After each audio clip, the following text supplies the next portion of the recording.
Yo guys, grabe! Grabe, wala na akong masabi sa scene ng pelikula na 'to 'no. So mamaya ipapakita natin yung, kahindik-hindik na scene ng pelikulang, Bellas by Viva Max 'no. So yung kwento ng istoryang ito 'no, isa siyang battered wife 'no or battered wife 'no na sinasaktan palagi ng asawa niya 'no. At hindi lang yun, laging wala ring time sa kanyang asawa niya dahil busy ito sa trabaho at sa negosyo. At one time nga, may nag-inquire dun sa apartment nila para magrenta. At yun nga, fortunately, meron silang bakante at pinarenta niya ito dun sa dalawang babae. No? So, sa isang araw, kinausap siya nung kapitbahay nila. No? Sabi nung kapitbahay nila, bakit daw ang daming labas-masok na lalaki dun sa bahay na pinapaupahan niya.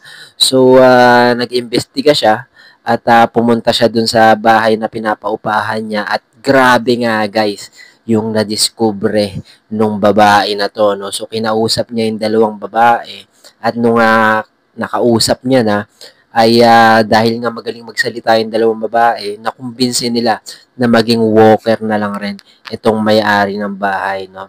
Sa huli, grabe yung twist nito. So, panoorin nyo to guys, grabe.